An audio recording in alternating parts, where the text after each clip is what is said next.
The cul-de-sac on Maple Grove Lane looked like every other cookie-cutter American suburb on a Tuesday morning. Perfectly mowed lawns at exactly 2.5 inches. American flags waving at identical angles. And not a single trash can left out past 8 a.m.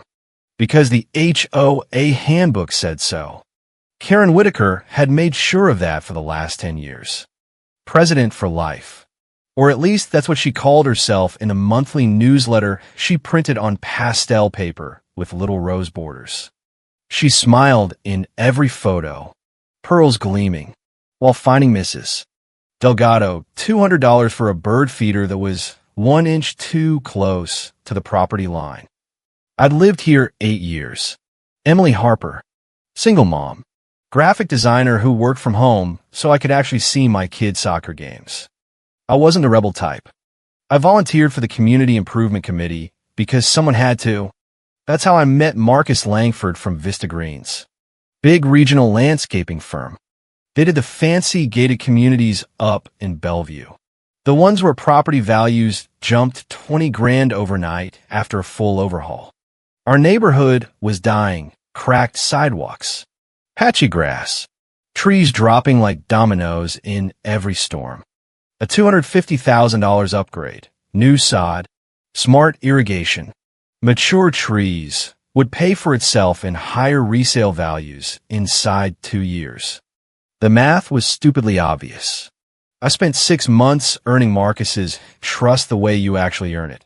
No PowerPoint fluff, just real talk. I'd text him articles about new drought-resistant strains. Drop by his office with coffee. Remember, his daughter played the same travel soccer league as mine. He didn't want another vendor who'd ghost after the first invoice. He wanted someone who'd answer at 9 p.m. when a sprinkler head blew. By month, for he was saying things like, if we ever sign with Maple Grove HOA, it's only because you're running point. I don't trust the rest of them. The final dinner was at Vellum, white tablecloths. The kind of place where the shrimp cocktail costs more than most people's weekly grocery run. Marcus picked the wine. We closed every clause, phased rollout, so no one's yard was torn up at once. Resident opt-in for extra flower beds. Maintenance guarantees for 5 years. He slid the signed letter of intent across the linen and said, "This is yours, Emily. No handoffs. You stay lead or I walk." I paid the $430 tab without blinking. He didn't even glance at the receipt. People who trust you don't nickel and dime over wine when the real bet is continuity. 3 days later, I submitted the reimbursement like a good little committee chair. That's when the pacing started. I saw Karen through the frosted glass of the HOA office in the old community center, back and forth like a zoo animal that just realized the cage door was locked from the outside. She wasn't the pacing type. She was the "I'll have my assistant handle it" type while she posted passive-aggressive notes about holiday lights on the Facebook group. I walked in. She spun, slapped the manila folder on the folding table like it had personally insulted her ancestors. "Sit. No hello. No thank you for the 6 months of unpaid work that just saved the neighborhood $250,000. Just a folder and a voice like she was reading my obituary. Inside was my single receipt, highlighted in angry yellow. $430. She jabbed it with a manicured nail. You could have done it for half at Applebee's. A burger and 2 Cokes. I blinked. We closed a $250,000 deal that raises everyone's property value. The shrimp paid for itself in one conversation. She slid the termination letter across the table. HOA letterhead. Bold font. Effective immediately removed from all committees. No severance. It was volunteer. Just boilerplate about fiduciary responsibility to homeowners' dues and clear your files by noon. If you're one of the 97% who hears HOA Karen stories and keeps scrolling without liking or subscribing, tap that button now. It keeps these neighborhood nightmares alive. I didn't yell. I didn't cry. I didn't even argue. I folded the letter like it was a parking ticket and said nothing. The silence did the heavy lifting. Karen watched me, waiting for the breakdown, the plea, maybe some tears she could screenshot for the group chat. I gave her board. Absolute. Flatline board. As I walked past the open tables in the community center, not one board member looked up. They'd all seen her gut the last treasurer over a $12 coffee run for the holiday party. The ones who might have cared had already quit. The rest either feared her, envied her parking spot, or were too broke from her fines to risk it. I took the long way out, past the rules board with its laminated list, no political signs, no flags except on approved holidays, grass height strictly enforced. I stopped at the photo wall of past wins. There I was in 3 of them, mid-sentence, hands moving, Marcus smiling beside me at the last site visit. Karen had photobombed every single one, even though she'd never met the contractor. My desk was just a card table. I didn't need a box. Laptop. Binder I'd built from scratch. The pen I brought from home because the HOAs always ran out. As I unplugged the charger, I saw the sticky note still taped to the monitor. Marcus's cell and Sharper from 5 months back. I stared at it one beat, folded it into my pocket next to the termination letter, and walked out of that community center for the last time. The sun hit my face like a slap, winter light, sharp and joyless. I stood on the curb, laptop bag in one hand, committee-less but not lost. I hadn't planned the exit, but I wasn't blindsided. You can only ignore the signs so long. Karen had been twitchy for weeks, griping about wasteful spending, whispering with the treasurer behind closed doors. I just didn't think she'd go scorched earth over a meal that saved the whole neighborhood from looking like a trailer park. I pulled out my phone, not to text Marcus, not yet, just to reread his last email the night before. Thanks for sticking through it. I hadn't replied.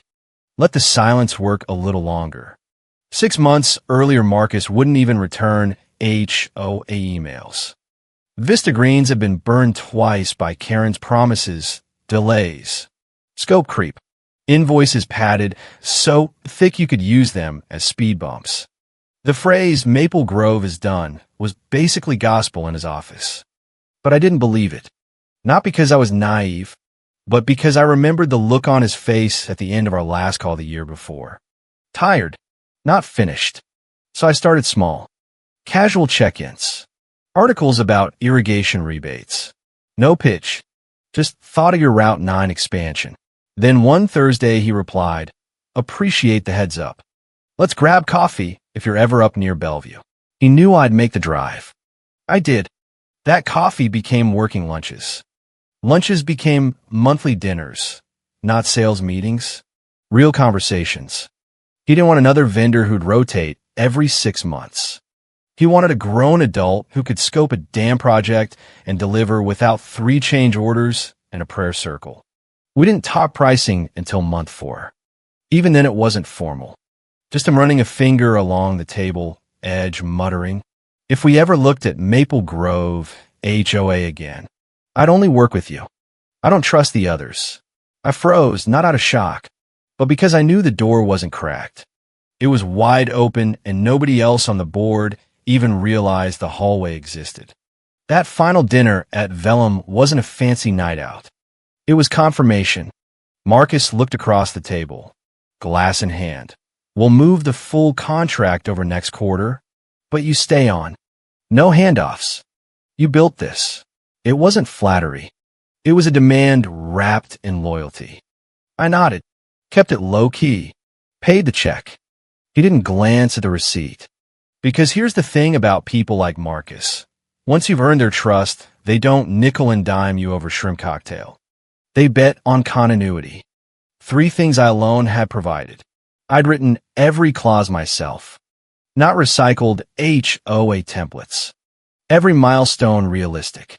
I scoped phases that wouldn't tear up the whole neighborhood at once. When the board's risk committee freaked about irrigation integration, guess who wrote the resolution matrix? Me. The HOA didn't land Vista Greens. I did, and now I was gone. No handover. Marcus would have heard by now my name was scrubbed from every shared file. Slack bounced. Email deactivated before I hit the parking lot. The silence on Vista Greens must have been deafening. Marcus wasn't just a name on a spreadsheet. He was a man who remembered bad blood. He'd watched vendors rotate like musical chairs, each promising the moon, none delivering a light bulb. He'd trusted me, and now I was airbrushed out like I never existed. Except they made one mistake. They forgot I wasn't just a volunteer. I was the bridge. I still had Marcus's number. I hadn't texted yet. Wasn't sure what I'd say. The letter of intent was signed, ink fresh, when Karen shoved that termination in my face. The HOA thought they could just slot in another committee chair and pray Marcus wouldn't notice. He'd notice. And when he did, the question wouldn't be, why did she leave? It would be, why didn't you stop her? That's the part Karen never understood. Trust isn't a line item on the dues spreadsheet. It's the contract behind the contract. And they just tore it up over $430. I didn't scream. I didn't lawyer up. I didn't even call a friend. There's strange power in not reacting the way people expect. Karen was probably waiting for messy Facebook drama. Some begging. Maybe crocodile tears she could screenshot for the group. I gave her nothing. And when you give a woman like that silence, it eats her alive. Let her stew.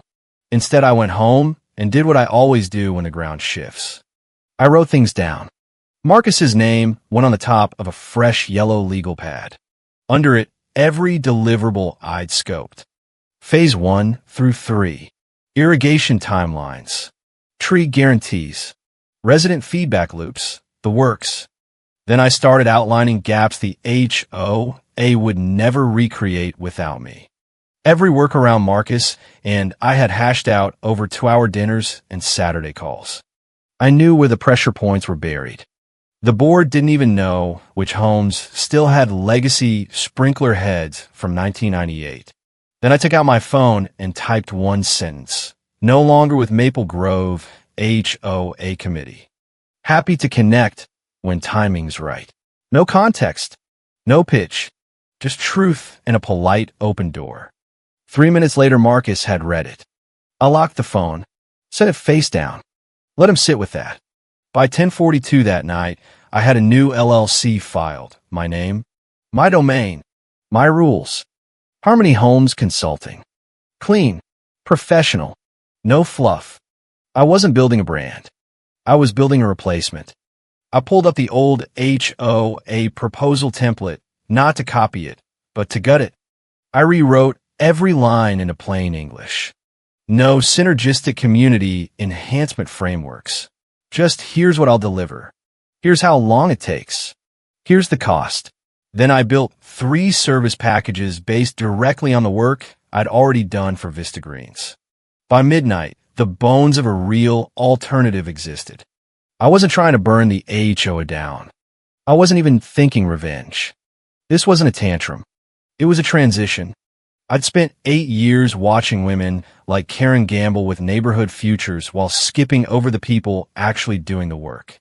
People like me, the connectors, the ones who remembered every homeowner's kid's name and why they refused vendor number 2 after the last fiasco. They never understood the neighborhood doesn't stay loyal because the HOA logo looks good on a sign. They stay because someone answers the phone at 8:17 p.m. on a Thursday when the sprinklers flood the street. I was that someone, and now I was free. The HOA could chase the next shiny contractor. But Marcus didn't care about the glitz. He wanted results, predictability, delivery. And I was about to offer him all 3 with no middleman. No Karen, no pastel-colored tyranny. 3 days after my exit, the HOA moved fast, faster than they should have. They submitted the first implementation packet to Vista Greens like nothing had changed. Like you could gut the architect of the deal and still expect the walls to hold. Their project tracker showed Phase 1 green, as if the engine wasn't already missing its transmission. Vista Greens didn't reply. Not for a day. Not for 2. Then on the 3rd morning, Karen got the email. Short. Professional. Lethal. Subject. Implementation hold. Body. We'll need to pause on delivery while we assess a change in internal strategy. Please stand by. Signed, Marcus Langford, Regional Director, Vista Greens. I wasn't copied. I didn't need to be, but I still saw the ripple. The HOA Facebook group lit up. Karen stormed in and out of the community center like someone had replaced her oat milk latte with battery acid. She tried calling Marcus repeatedly. Voicemail. Texting. No reply. The next morning my calendar pinged. Invite from Marcus. Subject, Q2 transition planning, external consultant. No preamble. No small talk. Just a slot. Just a title. I stared at it longer than I should have. It wasn't a surprise. Marcus had always been sharp. He didn't send passive-aggressive corporate poetry when he was done with someone. He just moved quietly, efficiently. This invite wasn't negotiation. It was a decision. By the time I clicked accept, Karen was probably halfway through her third failed email draft to the Vista Greens board, trying to explain why their seamless community partner had suddenly gone dark. And this was the part no one on the HOA board seemed to understand. Marcus didn't bluff. When he said he wanted no substitutions, he meant it. When he said I was the only person he trusted to run the scope, that wasn't a compliment. It was a condition. Vista Greens didn't hire HOAs. They hired reliability. So when I disappeared without a trace, they didn't just lose a committee chair. They lost the glue. Karen probably thought she could cover the gap with a few reassignments and a hastily prepped treasurer who knew how to say fiduciary alignment with a straight face. She forgot that Marcus was a veteran of 30 community rollouts. He'd seen HOA fluff before, and he'd had enough of it. So Vista Greens stalled. No escalation, no accusation, just a clean clinical freeze. And in that breath, the air around Maple Grove started to thin.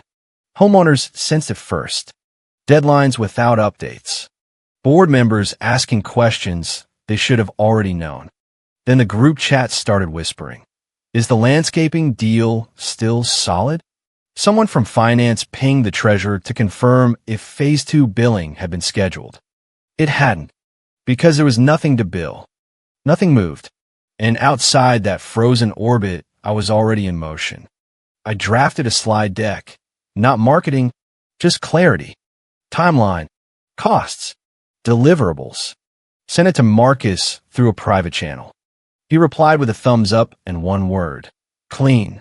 The invite included 2 more names, legal and resident liaison. I knew them. I'd worked with both during scope definition. Their presence told me everything. This wasn't exploratory. This was real.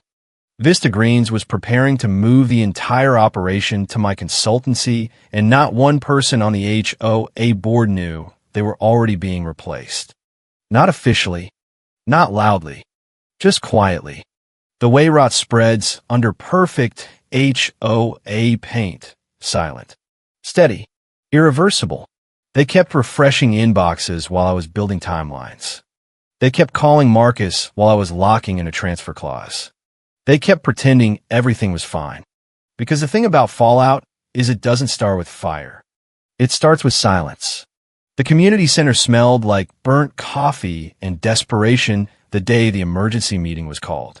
Karen had scheduled it for 7 p.m. Sharp, prime time for working parents, so attendance would look voluntary. I showed up anyway. Not on the agenda. Just a resident now. Karen stood at the podium in her signature pastel cardigan, pearls tight around her neck like a noose she'd chosen herself. There seems to be a slight delay with Vista Greens, she began, voice syrupy. Nothing we can't handle. These things happen with big contractors. Probably internal approvals on their end. She even smiled that smug, passive-aggressive smile she wore like perfume. But her fingers tapped the podium restlessly, a twitch she'd never controlled. Then the formal notice hit the projector screen at 7:12 p.m. Subject, termination of agreement. Body, please consider this formal notice of contract withdrawal effective immediately. As discussed with internal stakeholders, we've elected to pursue a different implementation pathway due to strategic realignment. We thank you for your time. Clean language. Closed door. No specifics. No names. Just surgical. The room went dead quiet. Then exploded. Mrs. Delgado stood first. My property value was supposed to go up $20,000. I already told my realtor, Mr. Patel from 3 doors down, you fined me $80 last month for leaving my hose out 20 minutes, and now you lose a $250,000 deal over shrimp? Karen's face dropped. Not dramatic gasp. Slow motion dread, like someone watching their perfect lawn roll into traffic. No, this can't be right. She tried calling Marcus on speaker. Straight to voicemail. Tried again. Nothing. At 7:34 p.m., someone in the back row opened their phone, and there I was, new website live. Clean banner. Harmony Homes Consulting. Founder, Emily Harper. Enterprise-level community delivery and continuity leadership. The pieces slid into place, and nobody liked the picture. Karen had removed the architect of the Vista Greens deal over a dinner bill, and now I was the one the contractor had chosen to build with. There was no memo, no press release, no scandal, just a silent unraveling. One thread pulled, and the whole pastel tyranny collapsed. I didn't stand up. I didn't need to. Marcus's team had already started pulling credentials and preparing transition docs. They hadn't informed the HOA yet. No need. Let them keep wondering why their neighborhood had gone dark. By 8:01 p.m., the press release went live on the local real estate wire. Nothing flashy. Just facts. Harmony Homes Consulting launches with focus on community continuity. Founder Emily Harper. Former lead architect of the Maple Grove Vista Green strategy. Heading all transition efforts immediately. By 8:27 p.m., it was picked up by 3 neighborhood blogs. And by 9:10 p.m., Vista Greens posted a quiet update to their client portal. New implementation partner listed. Harmony Homes Consulting. Lead Emily Harper. Timeline adjusted for continuity. The HOA logo was simply gone. Replaced by mine. The group chat picked up like a slow leak in a pressure valve. Anyone know what's happening with the HO Vista Greens pulled? Wasn't she theirs? Perception doesn't wait for facts. It runs on momentum. Right now mine was clean. Forward. Steady. The HOA looked erratic. Their flagship project was gone. Their delivery pipeline suddenly hollow. Karen's outbound committee started overreaching, sending cold messages to residents they normally wouldn't touch, begging for continued support. Residents noticed. Residents always notice. A quiet cancellation here. A postponed dues payment there. The kind of tremors you don't feel until the whole board is already leaning. At 9:43 p.m., my phone buzzed. Karen Mobile. I didn't answer. A minute later it buzzed again. No voicemail.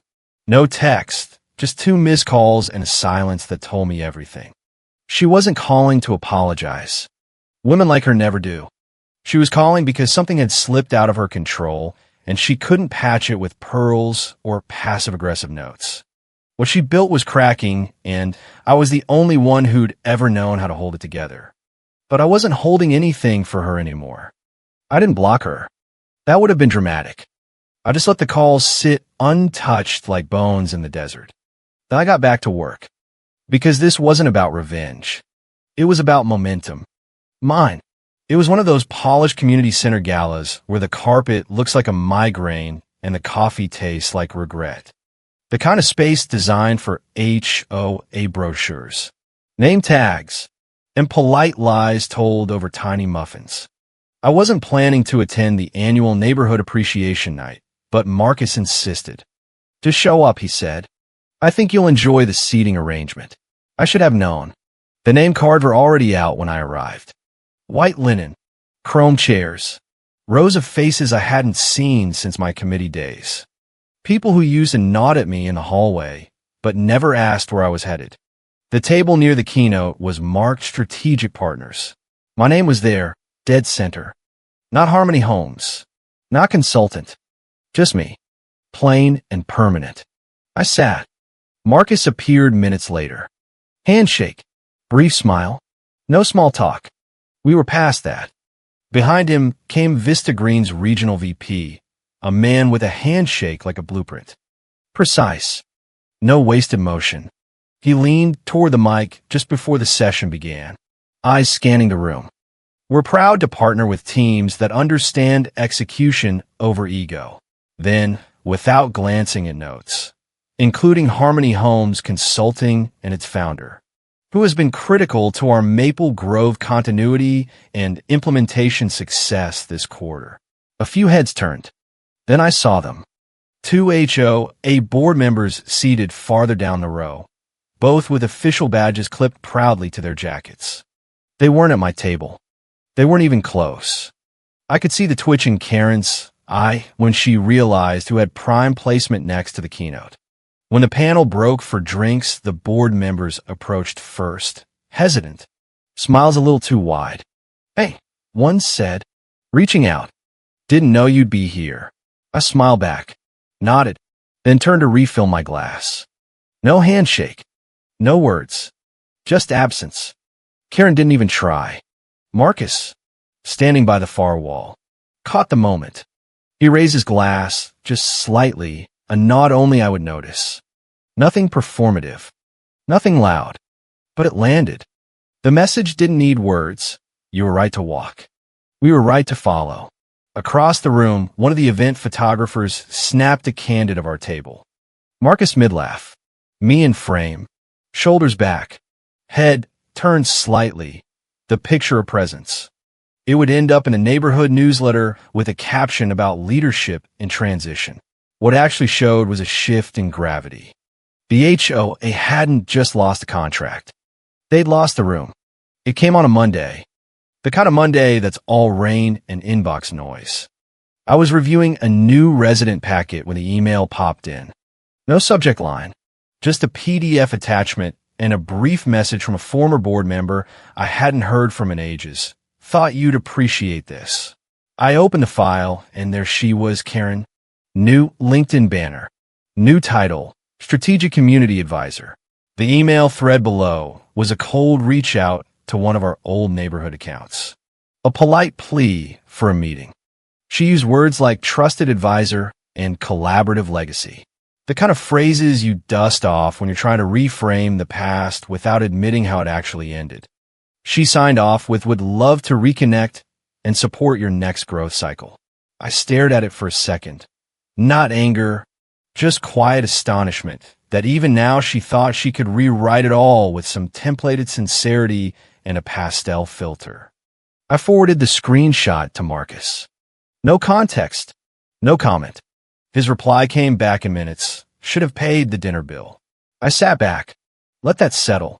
Not because it was witty, but because it was true. All of it. Because Karen couldn't stand the idea that someone else's judgment might matter more than hers. That $430 dinner wasn't about the money. It was about control, about the illusion that she was the architect, not the beneficiary. She thought slashing a dinner bill was leadership. She thought cutting me loose was cost-saving. But what she really cut was the cord that kept Vista Greens tethered to Maple Grove. The moment she signed that termination letter, she didn't just lose me. She lost trust. She lost continuity. She lost $250,000. Funny how that math works out. She thought she was saving $200. Turns out she was costing every homeowner on the street 20 grand in lost equity. And the best part? The silence I gave her that day in the community center, it's still working. She's still pacing behind frosted glass, pearls tight, waiting for a reaction that will never come. Because in the neighborhood didn't need another Karen with her handbook and her highlighter. It just needed someone who remembered that trust isn't a line item. It's the only thing that actually grows grass, real grass, the kind that stays green long after the petty rules are gone. And right now, for the first time in 10 years, Maple Grove Lane is finally starting to look like a real home.